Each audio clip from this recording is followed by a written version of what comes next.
welcome to this channel. Don't forget to like, to share, and also to subscribe to our channel. Yahaya Bello was wanted by Efcc for 80 billion naira. Today, Presidency is wishing him happy birthday, Comrade Ayoyinka Oni. According to a report by independent Comrade Ayoyinka Oni, who serves as the Lagos State Chairman of the African Action Congress (AAC), has condemned the federal government over what he described as a shameless celebration of former Kogi State Governor Yahaya Bello, despite serious corruption allegations hanging over him. In a report published by Independent Nigeria on June 22, 2025, Oni voiced his displeasure at the presidency's recent decision to send public birthday greetings to Bello, who remains a wanted individual by the Economic and Financial Crimes Commission (EFCC) for alleged financial misconduct. The AAC chairman expressed his belief that an administrator known for preaching anti-corruption could turn around and openly felicitate someone accused of siphoning public funds. Oni said the federal government's gesture reflects a disturbing level of double standards where those linked to corruption are still celebrated instead of being held accountable. He stated that such actions reinforce a system where impunity thrives and the law appears ineffective against politically connected individuals. According to Oni, it is disheartening that despite the EFCC's public declaration regarding Bello's alleged diversion of 80 billion naira during his time as governor, the presidency could still choose to acknowledge him in such a positive manner. He warned that this sends a damaging message to the public that some individuals, due to their status or affiliations, can escape justice no matter how the severity of the accusations against them. Imagine a Yahaya Bello that was declared wanted by the EFCC for diverting 80 billion naira for his personal use. Today, the presidency is wishing him a happy birthday. We are not a serious country. The AAC leader stressed that such conduct undermines whatever progress the country claims to have made in fighting corruption. He noted that instead of facing consequences, politicians with pending graft cases often enjoy privileges and are shielded from prosecution by powerful allies. Oni's comment touched on a wider concern shared by many Nigerians: the inconsistent approach to fighting corruption, especially when influential figures are involved. Public reactions have continued to trail the presidency's birthday message to Bello, with citizens and advocacy groups accusing the government of enabling lawlessness. The EFCC had in previous months issued a public notice declaring Yahaya Bello wanted in connection with the alleged embezzlement of 80 billion naira in public funds during his tenure as governor.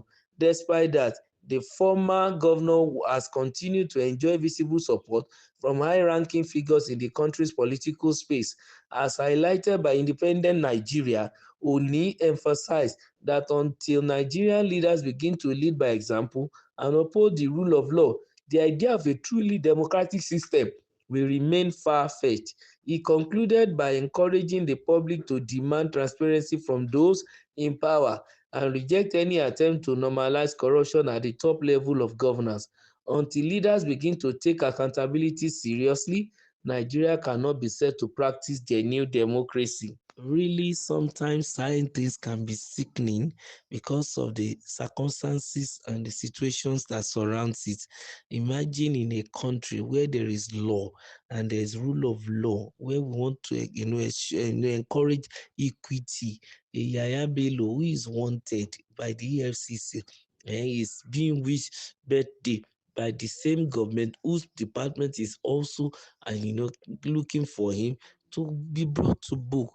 I think what the comrade was saying, need to be looked into. Yes, while it is not a wrong thing for the presidency to wish a former governor of a state a happy birthday, but when it seems as if certain things are tying around the man, of course they should also, after wishing him happy birthday, tell him to go before the court of law or to go to EFCC, present himself and face justice. It's very, very important. You don't just kind of wish them happy birthday.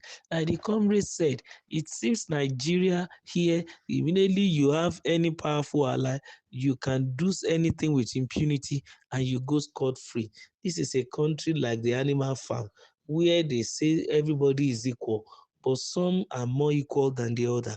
That means the likes of Yahaya Bello and his colleagues in corruption too.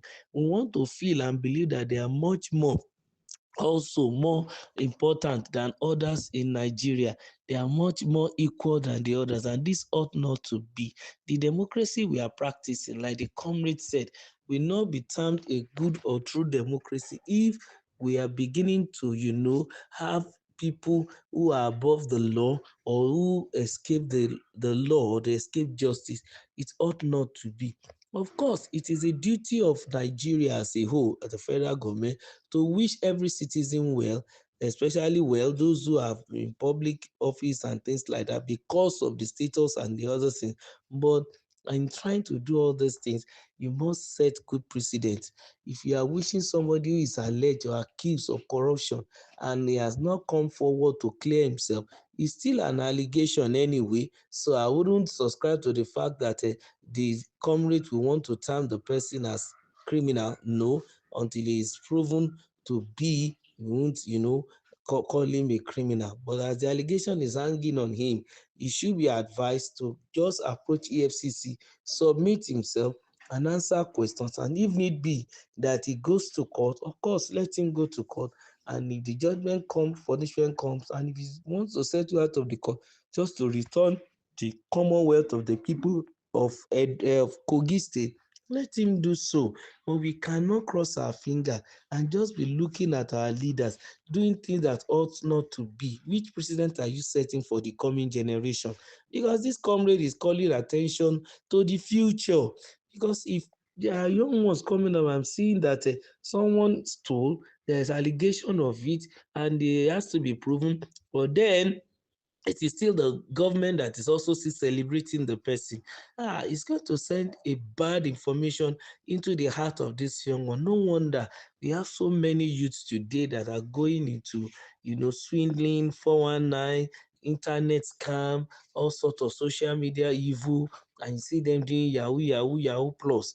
Why? Because they felt that when the so-called leaders did not even are doing evil and they are still clapping for each other, and they felt, well, this is a banana republic, anything goes, and it's going to affect the country at large. And I also want to say this too. It's got to paint this government in bad light. They are doing something well concerning the economy, and they need more money also to be able to boost the economy. If money is with the likes of Bello, why can't the government pursue them and take the money from them? And that's going to help the economy at large. But for the government to now be celebrating them and still be preaching anti-corruption, the two does not go together. Let's think. Don't forget to like, to share, and also to subscribe to our channel. Thank you.